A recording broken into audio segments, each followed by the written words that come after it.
कि हिम्मत से सच कहो तो बुरा मानते हैं लोग। रो रो के बात कहने की आदत नहीं रही। हादसे होते नहीं कराए जाते हैं। दोस्तों, आज मैं आपको आग की कहानी नहीं सुनाने आया हूँ, क्योंकि आग तो कुछ मिनटों में बुझ जाती है। मैं आपको उस व्यवस्था की कहानी सुनाने आया हूँ जो सालों से जल रही है और हर हादसे के बाद भी बुझती नहीं। कहानी तो हाल फिलहाल के लखनऊ की हुई आगजनी की घटना पर है, लेकिन सच कहूँ तो यह सिर्फ लखनऊ की कहानी नहीं है। यह हर उस शहर की कहानी है जहाँ नियम सिर्फ फाइलों में रहते हैं और खतरे इमारतों में। एक इमारत थी जहाँ लोग सपने लेकर जाते थे, कोई शिक्षक बनने का सपना लेकर, कोई अधिकारी बनने का सपना लेकर, कोई अपने माता पिता का संघर्ष खत्म करने का सपना लेकर। लेकिन उन्हें क्या पता था कि जिस इमारत में वे भविष्य बनाने आए हैं, वहीं उनका भविष्य उनसे छीन लिया जाएगा। और फिर एक दिन आग लग गई। और अब मज़ेदार बात सुनाऊं आपको, आग अचानक नहीं लगती। उसके पीछे महीनों और सालों की लापरवाही होती है। लेकिन हमारे यहाँ हादसा अचानक होता है। पुल गिर जाए अचानक, ट्रेन दुर्घटना हो जाए अचानक, आग लग जाए अचानक। लगता है लापरवाही नहीं, बस किस्मत की नौकरी कर रही है। जब आग लगी तो लोग भागे, कोई खिड़की की तरफ, कोई सीढ़ियों की तरफ, कोई भगवान की तरफ। लेकिन धुआं सबसे तेज़ था। वह हर रास्ते से पहले पहुंच गया। और तब लोगों को याद आया कि इमारत में फायर सेफ्टी भी होती है। लेकिन शायद फायर सेफ्टी को भी पता था कि उसका काम सिर्फ निरीक्षण के दिन दिखना है, हादसे के दिन नहीं। फिर वही हुआ जो हर बार होता है।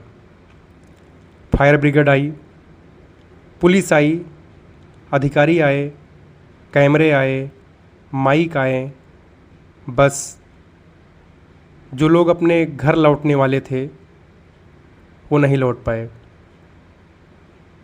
और फिर शुरू हुआ देश का सबसे बड़ा राष्ट्रीय खेल, जिम्मेदारी ढूंढो प्रतियोगिता। कोई बोला बिल्डिंग मालिक दोषी है, कोई बोला प्रशासन दोषी है, कोई बोला सिस्टम दोषी है। लेकिन आज तक किसी ने यह नहीं कहा मैं दोषी हूँ। हमारे देश में जिम्मेदारी भी बड़ी समझदार चीज़ है। हादसा होते ही वह सबसे पहले मौके से भाग जाती है। अगले दिन अखबार छपे, टीवी डिबेट हुई, नेताओं ने ट्वीट किए, अधिकारियों ने बैठकें की और जनता ने मोमबत्तियाँ जलाई। क्योंकि हमारे यहाँ मोमबत्तियाँ जलाना आसान है, सिस्टम बदलना मुश्किल।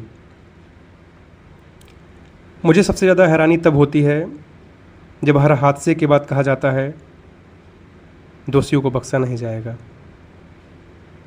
यह वाक्य मैंने बचपन से सुना है, इतनी बार सुना है कि अब लगता है कि दोषियों को बख्शा नहीं जाता, उन्हें बस धीरे धीरे भुला दिया जाता है। और फिर एक जांच समिति बनती है। वाह, क्या अद्भुत चीज़ है जांच समिति। हादसे के बाद पैदा होती है और रिपोर्ट बनाती है, रिपोर्ट जमा करती है और फिर खुद रिपोर्ट बन जाती है जिसे कोई पढ़ता नहीं। कभी सोचा है जब कोई छात्र घर से निकलता है तो माँ क्या कहती है? बेटा पढ़कर जल्दी आना। वह यह नहीं कहती कि बेटा अगर इमारत में आग लग जाए तो खुद को बचा लेना, क्योंकि उसे भरोसा होता है कि देश में कुछ नियम होंगे, कुछ जिम्मेदार लोग होंगे, कुछ सुरक्षा होगी। लेकिन हर हादसा उससे भरोसे को जला देता है। फिर नेताओं के बयान आते हैं, हम दुख व्यक्त करते हैं, हम शोक व्यक्त करते हैं, हम संवेदना व्यक्त करते हैं। इतनी संवेदनाएं व्यक्त हो चुकी हैं कि अगर संवेदना से जान बचती तो शायद कोई हादसा होता ही नहीं। आज मैं गुस्से में हूँ क्योंकि यह सिर्फ आग नहीं थी, यह सपनों की हत्या थी, यह उम्मीदों की हत्या थी, यह विश्वास की हत्या थी। और सबसे दुखद बात, हत्यारा कोई एक व्यक्ति नहीं था, हत्यारा था लापरवाही। बेपरवाही और वह सोच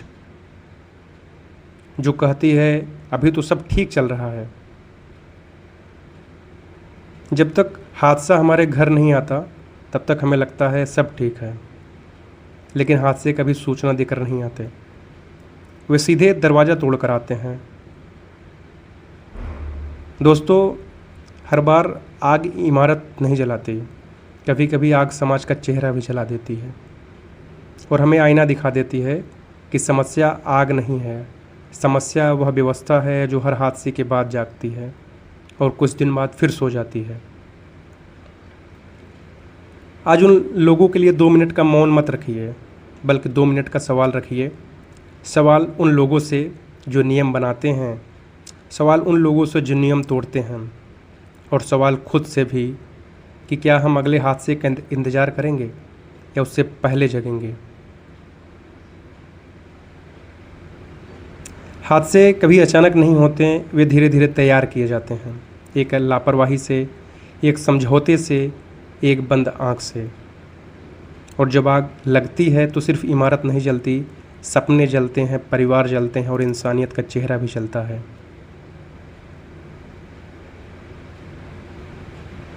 दोस्त, मैं श्रद्धांजलि उन सभी लोगों को जिन्होंने इस त्रासदी में अपनी जान गंवाई। मेरे पास और कुछ शब्द नहीं हैं। बहुत बहुत धन्यवाद।